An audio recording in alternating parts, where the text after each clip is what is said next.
Welcome to the Maria Heller Show, on the net since 2000 and still going strong. If you feel like you're not getting the real news, if you feel like you're not connected spiritually, you have found your home.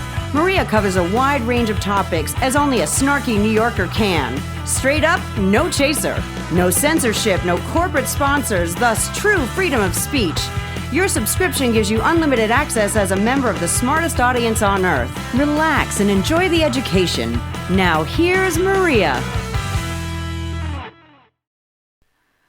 Good morning, world. Maria here, alive and kicking. Welcome to The Bigger Picture, one of the most important shows of the month, our spiritual shows. You help us to stay in balance for sure and give us an understanding of things that are really important. With my friend, my co-host, author, Michael Reccia, we're going to talk about his latest book in the Joseph Communications, The Spaces Between, Unseen Forces That Shape Your Life. Good morning, Michael, even though I know it's nighttime where you are. Good morning, Maria. It's great to be with you again. It's always good to have you with me. And, I do flip this show over to a lot of other places, and I'll tell you what, you have a lot of fans. There are a lot of people that love your work. Oh, that's very kind. Thank you. Well, they seem to like us together, so there you have it. Yeah. So they keep telling people there's only one truth, so it's not surprising that you and I agree on so much of what you've, channeled through all these years. Absolutely. Michael, before we get into the book, I have some questions from some listeners, and I thought I would put that out. He said his first one is about trust. How can we trust, he said, not only ourselves and spirit guides, because we're in the mess we're in because we trusted as angelic beings in a new way to explore creation. So I think he's asking, how do we trust ourselves if we are angelic beings and we screwed up so royally with the fall? Yes, we've got to prove that we can trust ourselves. We've got to prove that the information we're receiving is correct. And I know we've said it many times over the shows, but the only way to do that is to go to the center that you can trust, and that is your heart center. In other words, rather than relying on your head mind, on your conscious thoughts for guidance through your life, through the various challenges in your life, you have to take those challenges within and listen. You have to present them to your higher self, to the divinity that is you, that is within you. And you have to be very patient once you've done that. You have to listen, take your emotions out of the equation, and listen and feel for an answer from your heart center. And then when you get that answer, if you apply it to your life, to the challenges in your life, and it proves to be correct, which it will prove to be correct and the right path for you, then you gain trust in what you're doing, in your ability to go within and to examine any challenge in your life and to make the right decision and to get the right information about it and to act in the right way about it. So you're not, in effect, trusting your spirit guides, you're trusting yourself. And as we say in the book, you are your own spirit guide. We have helpers from the higher vibrations who come to help us with challenges, as friends here help us with challenges and help us to make the right decisions. But ultimately, any challenge in our life has to be met by ourselves, by our own trust in the divinity within, and by our own actions based on trusting that divinity within. So, yes, we can trust, but by all means, we have to prove that that trust is correct. Now, it's no use going to the heart mind and saying, well, yeah, I think this is what I'm hearing. You have to be clear about what you are saying to yourself.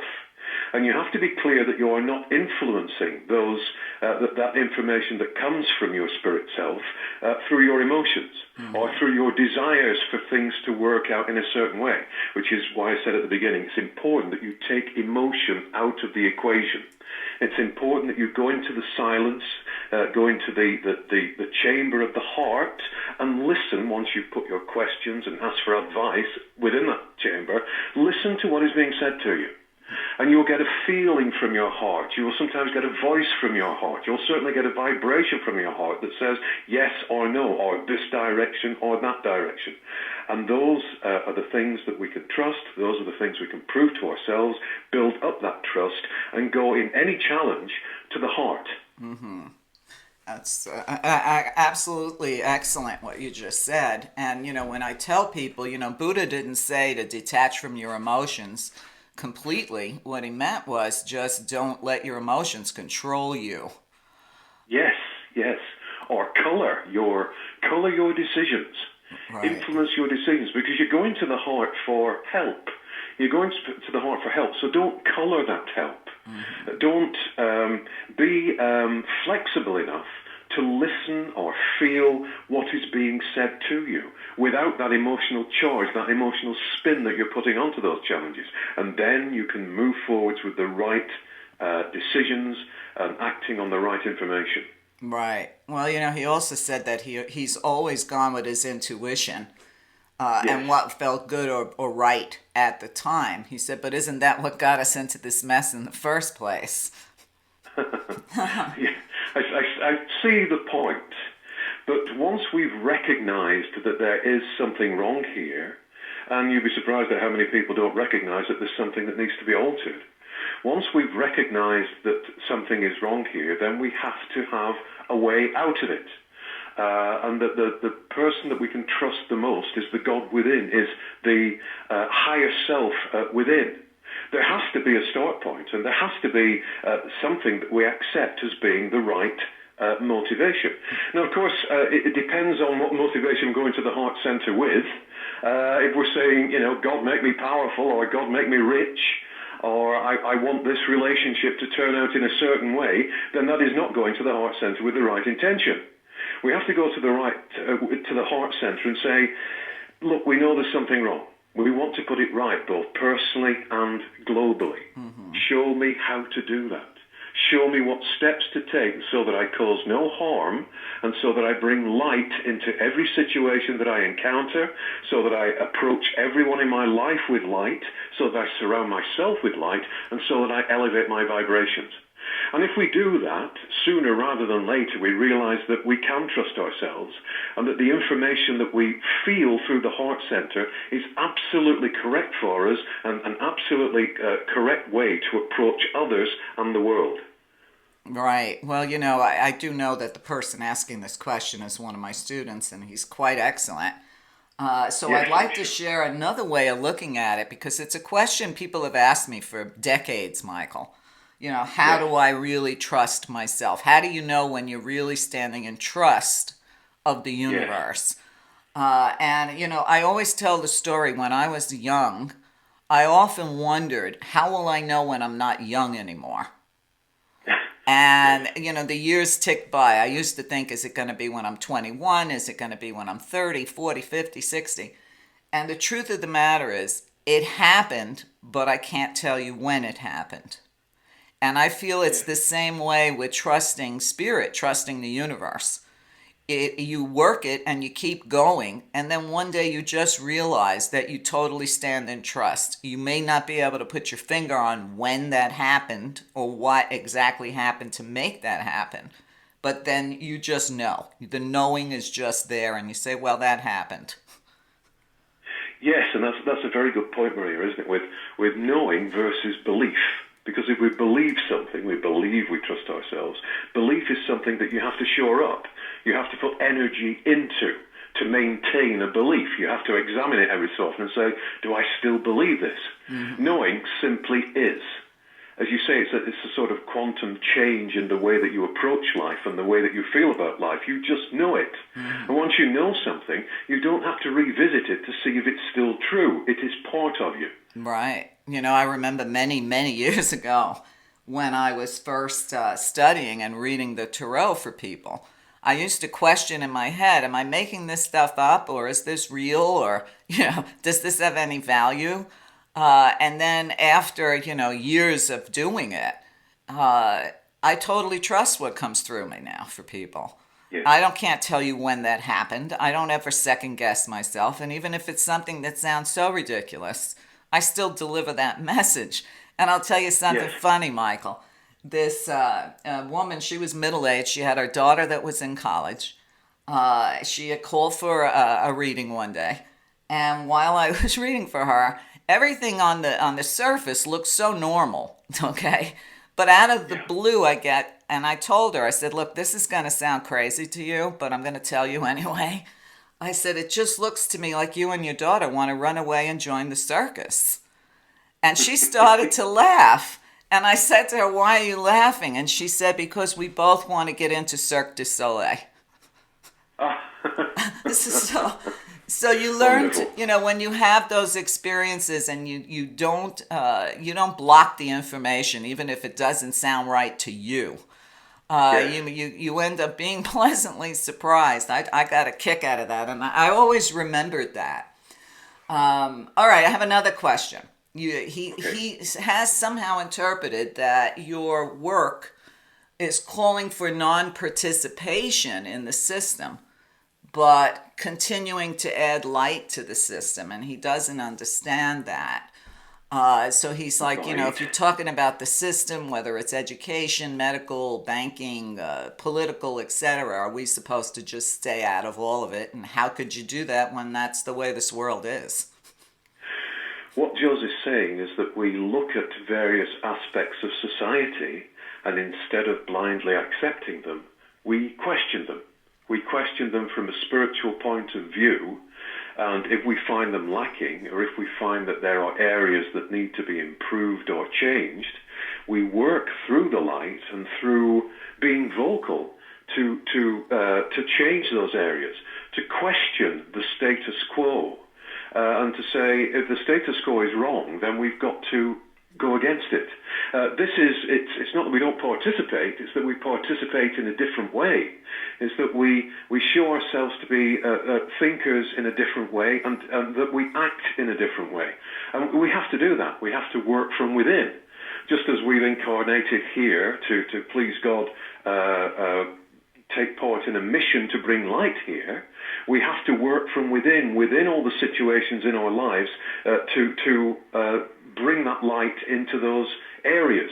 But we don't sort of sit on a rock and think, well, I'll just let life go on. No, we've got an opportunity in life to change things. And as I've said many times before, we're changing things by introducing enough light to allow other souls to illuminate, to allow other souls to examine their condition and also find it wanting, and also find it in need of change. So it's not non-participation. In fact, it's a very active participation in life, but not in the way that society dictates life should be. And not in a sort of, well, I'm here, I'm 9 to 5, I will work until a certain age, and then I'll retire, and then I'll die. None of that. We have to look at things through spiritual eyes. And we have to try and illuminate others so that they look at things through spiritual eyes too, and then we get real change. Absolutely. Well, I mean, if non-participation was what was required, I failed. Because I've been screaming out against everything since I think I popped out of my mother's womb. Everything about this planet has always seemed unnatural to me since I was 4 years old. I've discussed that with you before. I wouldn't be doing my show to wake people up, whether it's about the news, whether it's about elections, whether it's about the banking system. I shine the light on everything. If we're here, you might as well make some noise. Years ago, when I had gone through a shift in my work and a lot of my students ended up betraying me, I got really crushed. I don't know, I was like in my early 40s at the time. And I was, throwing myself a pity party. And I said to Spirit, I said, why has everybody abandoned me? Just because I took the lead in changing an aspect of spirituality that actually put the onus on the person instead of me being their guru. And the answer I got was very interesting, and it fortified me. The answer I got was a direct sentence, Michael. The voice said to me, you're not here to make friends. You're here to make waves. So that gave me my strength back, and I realized that Yes. that's what I'm here for. I am a systems buster. I don't know how else to put it. Yes. And, if everybody did that, imagine, how things could change. But of course, this young man goes on to say that when he gets into conversation with people about politics or voting, and how angry, people get when you try to have a different opinion, he's Right. thinking that, how do I just remove myself from the situation and add light to the planet? Well, you say that that's your view, mentally, spiritually. That's your view, but it's not my view. That's okay for you, but it's not all right for me. And of course, most of the work that we do is done silently. It's certainly not done face to face in opposing people and people becoming angry. It is done in looking at those situations that need change and flooding those situations with light and visualizing change in those areas and being the person in the crowd that acts differently, that works differently, that has a different aim, that isn't about money, that isn't about power, but is about spiritual recognition of all things, and it's about changing this world back to what it was before the experiment that went wrong. We don't get proof on a daily basis by people coming up to us and saying, that's great, you put light into this and that's changed me. We have to work silently, and it is a sort of friendless thing to do. Your friend is the God within who is urging you to change things here. So you have to work silently, you have to work in isolation often, but never doubt that you are making a difference. As Joseph says, one person working for the light is more powerful than 1,000 people who aren't. Right. So the people who are working for the light are incredibly powerful in the true sense. Not in the sense of I'm accumulating money in the bank, not in the sense of I'm the top of the tree in my chosen profession, but in the sense of I am streaming through what I really am into the world. I am celebrating myself as an angelic being and everyone else as an angelic being. I am celebrating that the light can and does and will change things. And I am celebrating that I am part of God and that you outside of me are also part of God. And I am sending you enough love so that you can illuminate yourselves, look at the ways that you are living and think, yeah, it's about time I made a change as well. Exactly. Well, you can get back to the spaces between and just use it. Sometimes you just need to put some space between you and another person. But also, a lot of times I look at some people and I realize that they're just in a different space than I am. They may be newly incarnated. They may not have been here many times, many lifetimes. They may not be at the same spiritual level, whatever. And just honor the fact that they're in a space you used to be in at one point. Yes. And I think that's hard for a lot of people to do. For me, I don't know what it is. Maybe I get it from my parents. I can always find common ground to start a conversation with someone. And it's how you talk. And even when I deliver my news, I throw a lot of humor in it because you need that. But if you can find a way to relate and have a little patience and realize this person is in a different space than I am. Remember when we used to say that in the 60s? It had a different meaning. But the truth of the matter is not everyone is as evolved as you are. And if you can look at people that way, it might make it a little easier to relate to them. Yes, and to love what they really are. No matter what you perceive them as having done, at core, they are an angelic being just as you are. And you begin to look at what people do as part of the shell of what they are and not the core of what they are. And if you communicate with them core to core, in other words, I'm an angelic being, I reach out to you. Of course, you're not saying this, you are thinking this towards them. I reach out to you as an angelic being. The love from my center reaches out to the love and light at your center. Then, as you say, there are dramatic changes in people. And the common ground becomes apparent. And you can communicate spiritually. And people change totally because very often they're not reached out to in that way. Right. The traits in their personality that people see as troublesome are reinforced because they see them as troublesome. So it's quite right that we shouldn't see each person as troublesome. We should see them as a soul that is equal to us, equally deserving of love, and just needing an opportunity to shine, literally to shine spiritually. Mm-hmm. And last but not least, he asked how to send light. When you talk about sending light to the planet and all the systems and whatnot, he says, is it as simple as visualizing light coming to the planet, people, animals, trees, etc.? Yes, it is. But it's coming to the planet and trees and animals and other people from you. From you sitting there and drawing that light out from your center. So it's not as though you're visualizing it somewhere else and you're directing it to the planet. You are directing it as a beam, as a radiation of light from within yourself. It's as though you can breathe in air and breathe out light to whatever situation you want to put light into. Also, if you have difficulty visualizing light, imagine loving your pet. Imagine your dog jumps on your knee and you think, oh, I love this dog, this is great. Well, it's a transmission of light. So send your love out as well. It's the same thing. Send your love out, send your light out. It is simple. We make things complex here, which is why we're in the mess we're in the first place. So yes, it is simple because God doesn't hide himself, herself, itself in complexity. All the aspects of God are on view. We think they're secrets, but they're on view. Right. One of the greatest aspects is love, of course, and light, of course. And so we just send those things out. We envelop people in them. We envelop the animal kingdom in them, the trees, the oceans, the planet itself, situations in our own life. Light changes all. It's just a matter of getting to that point of silence and simplicity and enveloping whatever we want to envelop in that light that changes things. Absolutely. Well, that reminds me, many years ago, God, decades now, when I studied with Sun Bear, one of the things he taught was that everything in nature can tell when a two-legged is doing something sacred. And I'll explain that.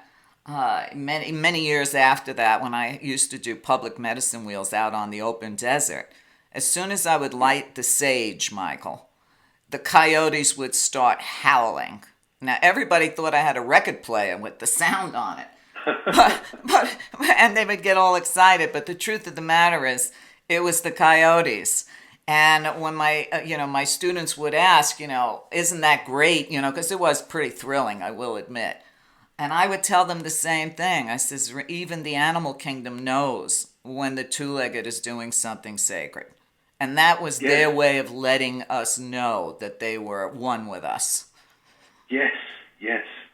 Harmonizing with the devas, harmonizing with the animal forms. Exactly. Yes. One day we even had about 20 cows that decided to walk on over. And one of them brought our little baby cow right into the medicine wheel.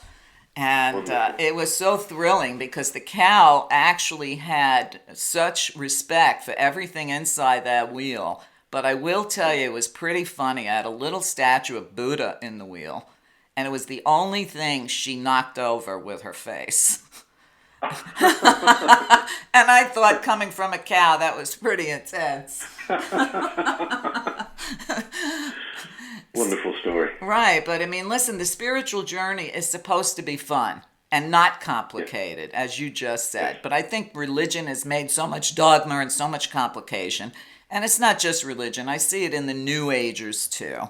They have such convoluted teachings and all these different weird things. And when my students come to me and ask me about it, I tell them, if it's convoluted, it can't be real. Okay? Absolutely. Real spirituality is very simple.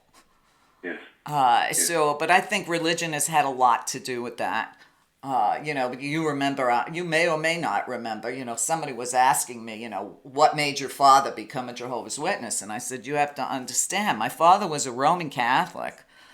And up to that point, I don't know how old he was probably in his mid-30s. He never even got to read the Bible. The Catholic Church didn't allow you to read the Bible. It was written in Latin. Absolutely, So yes. then seeing people that were actually reading their Bible and flipping through it like they wrote it, that's how, knowledgeable they were, really caught his eye. So, the point of that story is the church always made it very convoluted. I'm sure you remember Mass being in Latin. I as an altar boy, used to have to say the Mass in Latin. No, I'm So we sorry would for get there you. at 7 o'clock in the morning. I think we did 1 week on and 3 weeks off as a 10-year-old, and read the whole Mass from a card in Latin with certain rituals at certain points, and we hadn't a clue what it was about. Not a Exactly. clue. Exactly. So, when I have people come up to me, because there's so many charlatans out there, and tell me about, this guy and what he's selling and this one and what they're pushing, I just look at it, and if it looks deep and complicated, I immediately know that it's BS. Yes, indeed. Indeed. Because if, and this was something I used to say even to, the elders in my congregation. I said, how can you tell us that God is love and then give us all these complications and say, well, that's just a mystery?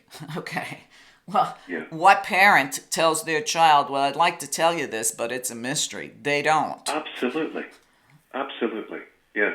God does not have any secrets from us. We've put the barriers up. Again, we've invested in society and religion that allows us to think, suggests or dictates that we think in a certain way. One of the greatest gifts we have is to be able to think freely and for ourselves. And that is another thing that we can do in order to bring light into this world, to have the boldness to question, to have the boldness to look at situations and think, this doesn't make sense to me. For example, when I was an altar boy and growing into my teenage years, I thought, hang on a minute, how come I can forgive people who bully me because they used to at the time or say things about me, and yet God can't? How come I can forgive certain things that have happened to me and say to the people, it doesn't matter, and instead God is saying, according to the dictates of my religion, that he will burn someone forever in hell if they act in a certain way? It made no sense to me whatsoever. And at that point I started to think my way out of the shackles, the confines that my religion had put me in. Exactly. Well, that's a common story. I hear it from a lot of people, and myself included. But like I said, earlier, remember to honor people for being in a different space than you're in. Okay. Yes, indeed. Because they may catch up in this lifetime, or they may not catch up in this lifetime, but everybody's journey is individual. Yes, indeed. So, sometimes you just got to have a little patience. Michael, I wanted to get to your book, The Spaces Between, the unseen forces that shape your life. And I think the book is magnificent. For anybody listening, if you don't already have it, make sure you do get a copy of it. You talk about thoughts that may or may not be your own. And I think that that's an important place to start. Because a lot of times people think they're doing what they want to do, but then they, are those thoughts really their own, or are they coming from unseen forces? Yes, and there's a long history of temptation, isn't there, in religion? You're being tempted, and people think they are tempting themselves, and they find that there are thoughts that come into their minds, and they think, I don't want to think that way, but they seem unable to resist them. And they say, well, those are my thoughts. I'm tempting myself. Well, hang on a minute. If it's something you don't want to do, and it's something that you wouldn't normally entertain, where are those thoughts coming from? And we have to remember that there are, just as we've talked about people being on different levels of spiritual evolution here, there are spirits on different levels of evolution that are non-corporeal. And so there are spirits who are reluctant to leave this earth because of certain aspects of earth life that they have grown fond of, that they obsess over. For example, drink. There's an example in the book about drink, and that someone who finds it very difficult to control the amount of alcohol they drink is sometimes being influenced by somebody non-corporeal but still hasn't moved away from the earth plane, who wishes to to have that sensation of alcohol once again. Now, what can they do? They can't pick up a drink. If they try and put their hand through around a glass of whiskey, it will go through the glass. They can't pour themselves a drink. But what they can do is try and influence someone here to have a drink. And when that person has a drink and gives in to that temptation, in inverted commas, they press their aura against the aura of the person having the drink, and it's almost as though they're having the drink themselves. And so there are quiet voices saying, go on, have another drink, have another cigarette, right. And various other things in life. Not that these things are terrible, but they are terrible if they are in control of us. And so very often it's because we're being influenced by someone that we can't see that we have such difficulty in giving up some of the aspects of life that we want to give up. Yeah, when I was reading that part, I was thinking about how I do the flip side of that. If it's one of my parents' birthdays or an occasion or Mother's Day, Father's Day. So what I do is kind of like the flip side of that. I'll make their favorite food so they can smell it. I'll put on their favorite music so they can hear it, even though it's mostly Italian opera. But I suffer through it. And it's kind of another means of communication with unseen forces that maybe are not shaping your life, but almost as a little gift to say, look, I remember you. Yes. So these unseen forces you're talking about that can influence your actions, your thoughts, are they the ones that hang around in the lower astral? And what is the lower astral? Well, the lower astral is a vibration that certain people have put themselves into because they haven't raised their vibration enough whilst they were on Earth. Now, I don't want to frighten listeners, and I must say for 99.99% of people around the Earth, they ain't going to the lower astral. But there are people who are so steeped in the depravities and cruelties of this world that becomes their way of life. They don't want to think on a higher vibration. They don't want to act on a higher vibration. And so, because they have restricted themselves vibrationally, because they haven't elevated themselves vibrationally at all, there's nowhere for them to go once they leave this earth behind. And so they can only go to an area of reality, in inverted commas, that vibrates at the same level as they do. And so they find themselves in an area that is very that has a great lack of light and is populated by people who are just like them, which must be one of the most terrible things on not on Earth, but in reality to come across. People who are just like you. So all those things you've been trying to hide for a lifetime, but doing because you enjoy them, are reflected back to you by the people that you find yourself surrounded by in the lower astral. Now, that's not a hell. It is a hell in that it's a dreadful, dreadful experience. But as has been said in one of the books, it's as simple as wanting to be on a higher level and asking for help that gets you out of the lower astral. So the minute that you recognize that the way you are living is not conducive to spiritual evolution, is not helping anyone, including yourself, and you seek for something more noble, more giving, more loving, more harmonious, then you're on the path to getting out of the lower astral and into one of these spiritual cleansing spheres, and off you go on the path of evolution that we all follow. Well said. Well, we'll also, we're going to take a short break, but when we come back, we'll talk about how you can liberate yourself from these types of beings. We'll call them beings. So stay with us. We'll be right back. World got you down? Feel like you're lost? Don't know the best direction for your life, whether it's love, money, or purpose? A session with Meria can help you get the clarity you need in the direction you need to live your best life possible. Maria's been doing this professionally for almost 40 years. Why not get the help you need by scheduling a session with Meria today? Check out the link for private consultations with Meria. You'll be glad you did. Subscribers to her show get a $50 discount on either a 15-minute or half-hour session with Meria. Book now. Now, back to the show.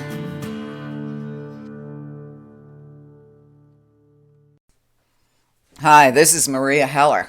If you're enjoying this show, please consider listening to the rest of it, along with hundreds of other hours of education, by a small subscription on my site. Get over to meria.net, meria.net. You are the only thing that supports this show. There's no corporate control, and there's plenty of education on site. So please consider either a subscription or a donation to keep the work going. There are too many alternative voices out there that are being silenced because of lack of support.